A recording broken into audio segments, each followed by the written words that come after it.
بسم الله الرحمن الرحیم. تاریخ معصومین علیهم السلام بسیار اهمیت داره.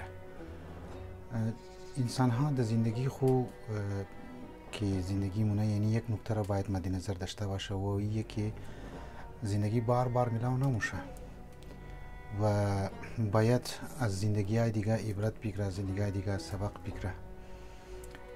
لذا مو چون پیشوایای دینی از معصومین علیهم السلام است و اینها برای از مو سرچشمه هدایت است، باید زندگی از اینا را مو سرمشق از خود و زندگی از خود قرار بدی و مختلف پهلوهای زندگی از بزرگوارا را مو مورد مطالعه و مورد انالایز قرار بدیم.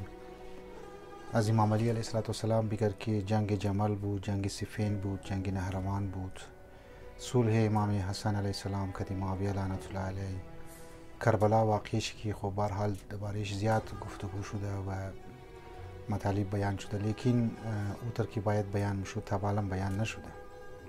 لذا یک چیزی که بسیار مهم است و او باید مو اون نکاتی که علما تبال بیان نکده یا طرفشی توجه نکدن یا یک خاص انگل بیان نشده، باید ما شما طرف از اون چیز توجه بدیم. ما میخوایم امروز درباره زندگی امام جواد علیه السلام، امام محمد تقی علیه السلام، فرزند بزرگوار امام علی ابن موسی رضا علیه السلام مطالب به طور یک اشاره ای که خالی فقط سرخیایشی یا هیدینگ شیر بیان کنم و وقت اگر شد توضیحات لازم را برای هر کدامشی باید آدم 40 منیت 50 منیت باید گفتگو کنه. امام جواد علیه السلام در خبر این که بسیار در کم عمری به چیز رسیدک، در امامت رسیدک. دو نکته مهم در بین زندگی امام جواد باید طرفش توجه کنه دوستا و جوانها، خصوصا چی خواهرها باشه و چی بچه ها باشه. و یکی شرایط خاصی واقعا امام جواد روبرو بود، یک شرایط سیاسی، یک شرایط فرهنگی.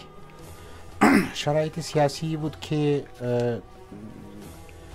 دو خلیفه مهم که بسیار زیرک بودن و هوشیار بودن از خلفای بنی عباس، یکشی خلیفه مامون و دویمشی معتصم بالله، که ای دو خلیفه بسیار زیاد مشکلات برای تشیع وجود آوردن و امام را بسیار زیاد کنترل، زیری کنترل خویشتک، نظارت خویشتک که امام را مانند امام را علی ابن موسی رضا خواستک در محل خو و دختر خو امام رشید دختر خود در امام را که کنترل داشته باشه. لذا این نکته را باید متوجه کنی که دو نکته و دو مطلب مهمی در زندگی امام جواد وی بود که شرایط خاصی سیاسی و شرایط فرهنگی. نکته دیگه ای که باید شما توجه کنیم من زندگی امام جواد علیه السلام بوجود امدوی بعضی از فرقه های مذهب شیعه مانند مذهب فرقه اسماعیلیه که نه انحراف بودن، یعنی عقاید از نه مطابق عقاید 12 امام که تعلیمات مورد مطابق از نه نبودک. فرقه اسماعیلیه بود، فرقه غلات بود یعنی غلوف مکدک و فرقه زیدیه بود. لذا دمنی زندگی فرهنگی امام جواد علیه السلام دیگر نکته که باید روش توجه کنی او می مطالب است که مو باید فرقه ها را بررسی کنی که چرا اینا به وجود آمد، اینها چی کارها کرد، چی مشکلات برای امام جواد علیه السلام برای امام رضا علیه السلام به وجود آوردک. مو باید اینها را باید طرفش توجه کنی و انشالله اگر گو وقت شد در خدمت شما مگم. خودی مذهب زیدیه که زید ابن علی علیه السلام، زید ابن علی ابن الحسین علیه السلام بود و اینها زید ابن علی را امام پنجم خو خیال مکدک و باز دیگه امام را قبول نداشته. اینا اعتقاد می داشت که مسلحانه یعنی باید تلوار و شمشیر گرفته خلاف حکومت های جور و حکومت های ظالم اینها باید قیام کنه. شرایط را مد نظر نداشتن و موقعیت خور خبر نداشتن و حالات خور که خبر نداشتن، همینطور باید اینا باز قیام میکردن و اینا خود امام جواد علیه السلام را قبول نداشته و او تکت و او طریقه و او کاری را که امام جواد علیه السلام شروع کرده بود یا او اختیار کرده بود او را اینها قبول نداشته که باز د منی امزی خودی امزی فرقه و مشکلی هم فرهنگی بود، اگر مشکلی سیاسی میتونی بگی چیره یک جریان فکری به وجود آمده بود و واقفیه بود که امام موسی کاظم علیه السلام را اینها آخرین امام خیال میکردن و باور داشتن که امام موسی کاظم زنده هسته و دوباره ظهور مونه و باز مشکلات از مور حل مونه مانند امام زمان علیه السلام. این مسئله هم بسیار زیاد امام درگیر بود که چی مقابله میکرد، ما بعد مو چطور مقابله کردک.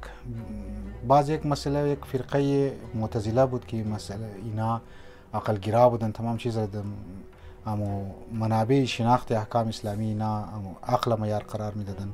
وقتی امام جواد علیه السلام بیریزگی در 5 سالگی یا 6 سالگی در امامت رسید، اینها قبول نکردن و بسیار وحدت شیعه را اینها مورد حمله قرار دادن. خب لذا امام در دوران امامت خوب با مذاهب مختلف شیعی یعنی شیعه و فرقه های منحرفی مثلا مانند مجسمه که خدا را جسم خیال میکردن، غلات که گفتم غلو میکردن که امروز در پاکستان موجود داره، در ایندیا موجود است که امام علی علیه السلام را خدا مانمونه و در کویت هم در اوی کارها در او شده رایی است که باید ما شما طرفش توجه بدیم. این نکات هم باید ما طرفش توجه بدیم از لحاظ فرهنگی. باز از لحاظ دیگه که از منی روم ملک روم که است فلسفه ترجمه شد در منی بلاد شهرهای اسلامی مادک و یک پیچیدگی علمی را اضافه کرد. امام هم روبرویش این مسائل علمی فلسفه هم بودک. مناظره ها امام که است که گمت امام علی ابن موسی رضا علیه السلام مناظره میکردن کدی نه فقط مسلمان ها بلکه کدی غیری مسلمان ها هم، کدی مسیحی، کدی یهودی، کدی حتی اونایی که زردشت بودن، اونایی که ملحد بودن، کد از اونا مناظره میکردک. اینها هم کلی طور پر تصویرکشی فضای از این بزرگوار است که در کم عمری خو بسیار در جوانی هم که به شهادت رسیده، لیکن در کم مدت خو امام تنیسته که از نه مقابله کنه. نکته ای که بسیار مهم است او که امام یک روشی را انتخاب کرد، روش تقیه را. از زمان امام صادق علیه السلام به بعد امامای از مو اکثر شی از امام باقر علیه السلام حتی در زمان خود امام سجادم اینا روش تقیه را که است پیش گرفتن امامای از مو و در مختلف مسائل ها، مسائل سیاسی، مسائل اجتماعی، حتی مسائل فقهی هم اینها از تقیه استفاده میکردن که تقیه خودش یک بحثی بسیار مهم است. ما یک کتاب هم لکایی کدم در فارسی است درباره تقیه که اگر گو وقت در اردو لکایی کنه ترجمه کنه شیر انسان که واقعا تقیه بسیار مهم است. این میگه مبارزه مخفی، یعنی مخفیانه کارهای از خود انجام دادو چی در هر فیلد، سیاست بگر، فرهنگی بگر، سری کار انجام دادو. چرا؟ چون که بعض اوقات شرایط و مقتضیات زمان و کندیشنی انسان های کندیشنی سوسایتی را تقاضایشونه که باید اینی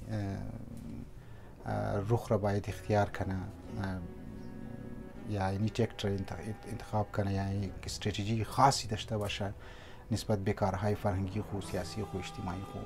بعضی ها انسان میگردن این سوسایتی مثل کویتر انسان میگردن که کشتار 20 سال شد و دیگه بعض اوقات خودشی آدم هم نداره واقعا از ما که ما باید دشمن را انتر کنیم بغیر از اینکه توجه بده که تو در کدام جغرافیا قرار گرفته، تو در کدام سچویشن که است قرار گرفته. شجاعت که خود رو میگیم، شجاعت همراه بصیرت بسیار ضروریه، همراهی که تو شرایط زمان خود تقاضای زمان خود را گراوند ریلیتی را باید بفهمی، مردم خود را سوچ باید بفهمی. این چیزا بسیار مهم است. یا یک فرض یک بنده خدا در استرالیا بوره پیشنهاد از یورپ بوره بگه که مو اینی میزنه و نو میزنه فلان میزنه بغیر از اینکه جغرافی از مور توخ کنه مثلا مسائل قبایلی رو توخ کنه اونا توجه نمیده و یک گفتگوهایی که استمونه اینا در نظر از مسئله نیست. لذا امام جواد علیه السلام خلاف مامون رشید کار کرد لیکن مبارزه مخفی بسیار هوشیارانه. حتی امام رضا علیه السلام دمنی کنار محل که دمنی مسجد شیشتک اونمونجی و کارهای معبر زیر نظر گرفته و مامون رشید را زیر نظر گرفته و همو برنامه هایی که امام میخواست ملعون امام را چهره مبارکش مخدوش کنه از بین ببره و مشهوریتش از بین ببره امام را نیشتک. اینا خب برایش اینا گفتگو است که ما شما باید دیسکشن کنیم و شما باید متوجه شونیم و دمنی معاشی از خود اپلای کنیم. یک چیزی که ضروری است و بصیرت است. امام جواد علیه السلام در بحرالانوار جلد 68 صفحه 340 میفرماید که من لم یعرف الموارد اعیته المصادر. هر کس که موقعیت شناس نباشه، هر کسی که ماشی خور نفهمه، هر کس که اون جایگاه خور متوجه نباشه، جریانات حوادث زمان و واقعات او را هلاک مون از بین مبره، تباه و برباد مونه. چی از لحاظ فردی اگر انسان بگه که ما در کجا قرار گرفت و ما چی تارگت داشته باشیم، چی از لحاظ اجتماعی و سیاسی مو از لحاظ سیاسی باید بفهمیم که ما در کجا قرار گرفته. بسیار مهمه. یک وقت است که نه در میدان باید بای، وقتی شده که در میدان باید بای حق باید بگیری. یک وقت است که یک دیگر را تو میتونی وقت خود از دیگر را میتونی بگیری ده هدف خود برسی.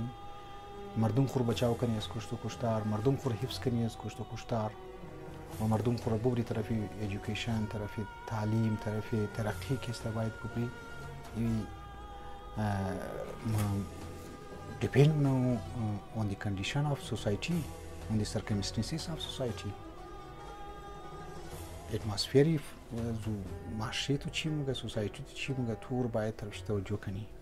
این بسیار خلاصه ما در خدمت شما مطالبی که مربوط به امام جواد علیه السلام است و بیان کردم که دو مهم نکته را باید مد نظر بگیرید. یک شرایط سیاسی معامله، یک شرایط فرهنگی معامله و خلفا چیکار کردک و میتر امام چی رویش را انتخاب کردک، دیگه امام ازمون تر چی رویش را انتخاب کرد. اینا رو باید طرفش توجه بدی. پروردگار عالم مر توفیق بده که صحیح معنا معرفت اهل بیت را حاصل کنی و معرفت نموشه به جزی که ما باید صحیح معنا زندگی از بزرگوارا را مورد نلایس قرار بدیم، مورد تزیه قرار بدیم تا بتونیم در زندگی از خود اپلای کنیم. السلام علیکم و رحمت الله و برکاته.